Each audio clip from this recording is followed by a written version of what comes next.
ఆంధ్రప్రదేశ్ మద్యం విధానం గతంలో ఎలా ఉంది, ఇప్పుడు ఎలా ఉంది మద్యం విధానం? గతంలో ప్రభుత్వం అంటే గవర్నమెంట్కి సంబంధించి ఒక హుందాగా ప్రవర్తించాలి. అలాంటిది వైసీపీ ప్రభుత్వం నీచంగా ప్రవర్తించింది. ఎందుకంటే మందుని అలా సొంత ఓన్గా చేసుకొని సంక్షేమ పథకాల్లో కలిపేసినట్లు భాగంగా దాన్ని విచ్చలవిడితనం చేసి బహిరంగపరిచి రాష్ట్రాన్ని నాశనం చేసింది అనేది మా ఉద్దేశం. అంటే గతానికి మద్యం రేట్లు కానీ ఇప్పుడున్న మద్యం రేట్లు కానీ గతంలో బ్రాండ్లు కానీ ఇప్పుడు ఉన్న బ్రాండ్లు కానీ ఉన్నాయా, తేడా ఉందా? గతంలో బ్రాండ్లు అంతకుముందు ఒక 20 సంవత్సరాలు మేము చూడలేదు, ఇంకో ముందు 20 సంవత్సరాలు కూడా మేము చూడలేం ఆ బ్రాండ్లు. ఈ బ్రాండ్లు గత 30 సంవత్సరాల కిందట ఏ బ్రాండ్లు అయితే ఎలా అయితే నడుస్తుందో అదే బ్రాండ్లు మళ్ళీ వచ్చి ఆరోగ్య రీత్యా కూడా అన్ని రకాలుగా కూడా నెంబర్ 1 బ్రాండ్స్ ఇప్పుడు అందరికీ తెలిసిన బ్రాండ్స్ ఇచ్చారు. ఎలా ఉండేది గతంలో మద్యం ఆయన చెప్పినట్టు కరెంటు తీగలు పట్టుకోవాలి రేటు చూసి అని అన్నాడు. కానీ రేటు చూసి ఒక భాగం అయితే మైండ్ పోయి కరెంటు తీగలు పట్టుకున్న వాళ్ళు కొన్ని వేల మంది రాష్ట్రంలో ఉన్నారు గతంలో మద్యం తాగి. అంటే ఇప్పుడు గతంలో డిజిటల్ పేమెంట్ ఉండేదా? డిజిటల్ పేమెంట్ ఎక్కడ ఉంటాయండి? డిజిటల్ పేమెంట్లు ఉండే గోన్ సంచులు నిండుతాయి. డిజిటల్ పేమెంట్ చేద్దామని ఎవరైనా వచ్చినా అలా ఏమీ లేదు, రూపాయి బిల్లలైనా సరే చిల్లరే కావాలి మాకని చెప్పి పోగేసుకునే విధానంలో గత ప్రభుత్వం ఉండేది. అంటే ఇప్పుడు డిజిటల్ ఆ డబ్బు అంతా ఎక్కడికి వెళ్ళిందంటారు? ఆ డబ్బు అంతా ఎక్కడికి వెళ్తుంది? ఇప్పుడు మన పేటిఎం బ్యాచ్ ఉంది, జగన్ ధమాకా ఉంది, చాలా చాలా మంది పాపం దాన్ని ఆధారపడి ఉన్నారు. మన వేసారెడ్డి గారు వీళ్ళంతా కూడా మొత్తం మావోలే ఈ ఉద్యోగస్తులు మేము ఇచ్చినవే మరి అన్నాడు. వాళ్ళందరికీ మరి ఆయన ఇవ్వాల్సిన అవసరం ఉంది కదా, ఇచ్చాడు. అలాగే ఆ సచివాలయం వ్యవస్థలో కూడా కొంతమందిని ఇలాగే ఇబ్బంది పెట్టాడు. మాకు తెలిసి సచివాలయం వ్యవస్థ ఇవాళ చాలామంది ఆఫీసర్లు ఉన్నత చదువుకున్న చాలా ఇబ్బంది పడుతున్నారు వేసారెడ్డి చేసిన పనికి. మొత్తం మా కార్యకర్తలే మేమే ఇచ్చామని ఆయన ఒక వలకరి మాట మాట్లాడారు.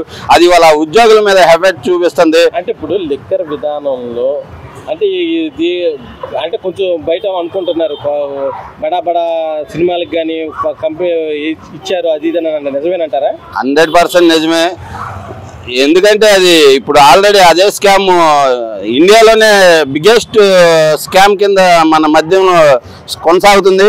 ఆ కొనసాగుతుందంటే ఆ ఎప్పుడు కూడా పూరి గుడిసెలోకి మిడిల్ ఫ్యామిలీకి వెళ్ళిన డబ్బులు కావు, ఉన్నత వర్గాలకే, సినిమా హీరోలకు కానీ పెద్ద పెద్ద నాయకులకు కానీ ఇలాంటి కొంతమందికి కేటాయించిన డబ్బు పెట్టింది వాళ్ళే, తీసుకుంది వాళ్ళే అన్నట్టు గవర్నమెంట్ చూసి చూడనట్టు పోవటం వల్ల మేము పెట్టింది అయితే కరెక్ట్. ఇప్పుడున్న గవర్నమెంటే సరైన మద్య విధానం లేదు, వాళ్ళే డబ్బులు లూటీ చేస్తున్నారు, కావాలని మా మీద బురద జల్లుతున్నారని మాట్లాడుతున్నారు. అదేమీ కాదు. ఎప్పుడైనా ఒక టెండరు ఒక ఉన్నత స్థాయి అతనికి పెట్టుబడి పెట్టగల వ్యక్తికి ఇస్తే ఆయన ఒక 100 మందిని వర్క్ సంబంధించి ఒక చదువుకు వెళ్ళినోడు కానీ చదువుకున్నోడు దాకా కూడా అతని ఆర్గనైజేషన్లో ఇప్పుడు డెవలప్మెంట్కి ఒక అవకాశం ఉంటుంది. ప్రైవేట్ సంస్థలకు ఇస్తే అది చంద్రబాబు నాయుడు గారు చేసి దాన్ని ప్రోత్సహించడంలో భాగంగానే జరుగుతుంది. గవర్నమెంట్కి లాభం అంటూ వచ్చిందంటే టెండర్ పర్పస్లో వచ్చిందే తప్ప రెండోది ఏముండదు. కాలక్రమేణా జరిగింది. అక్కడ ఉన్న లేబర్ కూలీలు ఈ ట్రాన్స్పోర్ట్ల వల్ల ₹1 2 పెంచడాలు జరుగుతాయి. అది ఎవరు పేకలు తీసినంత భయంకరమైన పని అయితే కాదని మా ఉద్దేశం. గతంలో ఉన్న మద్యం విధానానికి కొంతమంది వైసీపీ నేతలు గతంలో మేము కరెక్ట్గానే ఇచ్చాం, ఇప్పుడున్న గవర్నమెంట్ మద్య విధానం తేడా జరిగింది, కావాలని మా మీద దుష్ప్రచారం చేస్తుంది అది ఇదని మాట్లాడుతున్నారు. దాని మీద దుష్ప్రచారం చేస్తుందని చెప్పి చెప్తున్నా కరెక్టే. వాళ్ళు చెప్తున్నట్టు మరి కోర్టులు పోలీస్ స్టేషన్లు ఏమైనా ఆశామేషం కేసులు పెడతాయా? కేసులు పెడితే వీళ్ళు ఊరుకుంటారా? కేసులు చుట్టూ కోర్టుల చుట్టూ తిరిగేది వీళ్ళ మద్యం పాలసీ అంతా పెద్ద దరిద్రంగా చేసి చాలా వేల కోట్లు సంపాదించుకొని విల్లాలకు అమ్మాయిలకి బోల్డ్ అసాంఘిక కార్యకలాపాలకు ఉపయోగించారు ఇవన్నీ. నేను ఒక్క ప్రశ్న అడుగుతున్నా.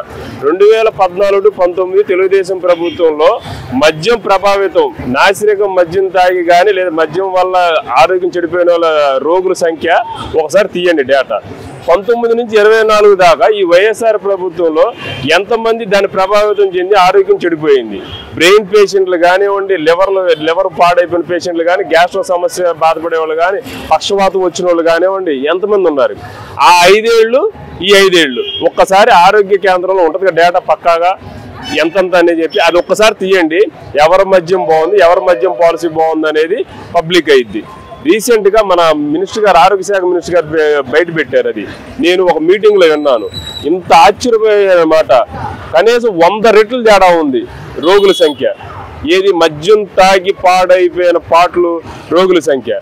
దాన్ని చూస్తే అర్థమవుతుంది ఎవరి మద్యం పాలసీ బాగుందో ఎవరి మద్యం పాలసీ బాగోలేదు అనేది. ఇవన్నీ ఏంటంటే నా మీద బురద జల్లారని చెప్పి చిన్న ఒక అపవాదం వేసేస్తున్నారు ఎదరోడి మీద బురద జల్లడానికి. వాస్తవాలు ఏమంటే బయట పెట్టండి, మా మద్య పాలసీ బాగోలేదు మీరు వేయండి కోర్టులో, ఎవరు దోషులు ఎవరు నిర్దోషులు కోర్టు తేల్చిద్ది కదా. అంతేగాని నోటుకొచ్చిన మాటలు మాట్లాడితే ప్రజలు నమ్మే పరిస్థితిలో లేరు. గతంలో డిజిటల్ పేమెంట్ లేదు, అది అంతా ఎక్కడికి వెళ్ళిందంటారా మనీ అంతా? ఏమండి రకరకాల వార్తలు వచ్చినాయి సోషల్ మీడియాలో, 10 కంటైనర్లు దొరికినాయి అని చెప్పి, రోజు భారతీ రెడ్డి ఇంట్లో కూర్చొని డబ్బులు లెక్కేస్తుందని. అవన్నీ ఏంటంటే ఇంకా ఒక్కొక్కటికి వస్తాయి. ఎవరు కూడా చట్టం ముందు తప్పించుకోవడానికి కుదరదు. ఇవాళ కాకపోతే రేపు, రేపు కాకపోతే ఎల్లుండు, ఎప్పుడైనా కూడా నిజం నిర్భయంగా బయటపడిద్ది, శిక్ష పడక తప్పదని చెప్పి సందర్భంగా తెలియదు. తప్పు చేసిన వాళ్ళు అరెస్ట్ చేయడం తప్పంటారా? అరెస్ట్ ఏముంది, ఇప్పుడు చంద్రబాబు గారు చేయని తప్పుకు కూడా మీరు అరెస్ట్ చేశారు, నిరూపించుకొని బయటకు రాలా? అలా మీరు నిరూపించుకోండి. మీరు నిజంగా తప్పు చేయకపోతే మీ కోర్టులు ఉన్నాయి కదా, ఈ కోర్టు కాదు పై కోర్టు కాదు సుప్రీంకోర్టు ఉంది, వెళ్ళండి బయటపడండి. నిజంగా అప్పుడు హర్షిస్తాం, మేము కూడా మాదే తప్పని ఒప్పుకుంటాం. ఇవన్నీ పిచ్చి మాటలండి.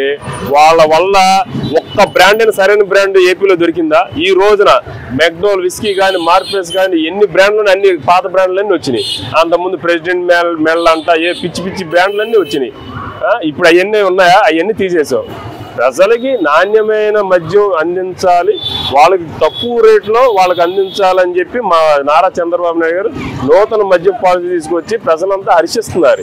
అవి మానేసి ఎప్పుడో జరిగిపోయింది, మేము మంచి మద్యం ఇచ్చాం, వీళ్ళే తప్పుడు మద్యం పాలసీ ఇచ్చారని చెప్పి అనేది తప్పుడు వార్తలు అని చెప్పి ఈ సందర్భంగా తెలియజేయారు. క్రిస్టియన్స్ ఎదురు చూశారండి గౌరవ వేతనం వస్తుందా రాదా అని. ఒకేసారి 7 నెలల గౌరవ వేతనం ఇవ్వడం సంతోషదాయకం. ఎందుకనంటే మరి సేవకులు వాళ్ళ కుటుంబాలకు అది మేలుకరంగా మారింది. ముందున్న కాలంలో ఇంకా ఎన్నో మేలు ఈ ప్రభుత్వం ద్వారా అందుతాయని కూడా ఆశపడుతున్నారు. ఎప్పుడైతే గవర్నమెంట్ మీకు పెంచడంపై మీకు ఎలా అనిపిస్తుంది? హర్షం వ్యక్తం చేస్తున్నామండి. కుటుంబ ప్రభుత్వం చేయదేమో అన్నారు, చేసి చూపించింది. కుటుంబ ప్రభుత్వం ఎప్పుడు కూడా క్రైస్తవులకి వ్యతిరేకం కాదు, సపోర్ట్గానే ఉంది. మేము ఎప్పుడు వాళ్ళని ప్రేమిస్తామనేది మరొకసారి రుజువు చేశారు. ఇది కొనసాగుద్ది కూడా. గతంలో ఎంత వచ్చేది, ఇప్పుడు పెరగడంపై మీకు ఎలా అనిపిస్తుంది? పెరగటం ఒకేసారి 7 నెలలు వేయడం చాలా సంతోషం అండి. 1 నెల వేసుంటే నిరాశపడేవాళ్ళు. ఆయన వెనకాడకుండా ఈ ప్రభుత్వం కూటమి ప్రభుత్వం 7 నెలలు వేయడం చాలా గొప్పతనం అండి. దాంట్లో మేము అందరం ఆనందం వ్యక్తం చేస్తున్నాం. ఒకసారి 30 జెరూసలేంకి అలా వెళ్ళడానికి గతంలో కొంచెం ఇబ్బందులు ఉన్నాయి. ఈ రోజు జెరూసలేంకి వెళ్ళడానికి గవర్నమెంట్ మీకు సరైన ఏర్పాట్లు చేయడంపై మీకు ఎలా అనిపిస్తుంది? జెరూసలేం వెళ్ళాలనేది ప్రతి ఒక్కరి కోరిక అండి. పాస్టర్స్ కానీ విశ్వాసులు కానీ ఎప్పుడైతే గవర్నమెంట్ సపోర్ట్ ఉందో ఆ కోరిక తీర్చబడుతుంది. అంతేకాదు విదేశీ విద్యకు కూడా 20 lakhs ఇస్తానంటున్నాడు. విదేశాల్లో చదువుకోవాలని క్లవర్స్ చాలామంది మాలో ఉన్నారు క్రైస్తవుల్లో. వాళ్ళకి ఫైనాన్షియల్గా సపోర్ట్ లేక వెళ్ళలేకపోతున్నారు. ఆ కోరిక కూడా కూటమి ప్రభుత్వం తీరుస్తున్నందుకు చాలా రుణపడి ఉంటామని కూడా మాట్లాడుతున్నాం. ఎందుకంటే ప్రతి విద్యార్థి క్లవర్ అవని ఎవరన్నా అవని విదేశాల్లో చదువుకుంటే మంచి భవిష్యత్తు వస్తుంది. గాంధీ గారు అన్నాడు చదువే ఆస్తి, పేదవాడికి ఆస్తి ఏంటంటే చదువే. ఆ చదువుని వీళ్ళు ప్రోత్సహిస్తున్నారు. అందుని బట్టి మేమంతా క్రైస్తవులంతా కూడా చాలా హ్యాపీ ఫీల్ అవుతున్నాం అండి.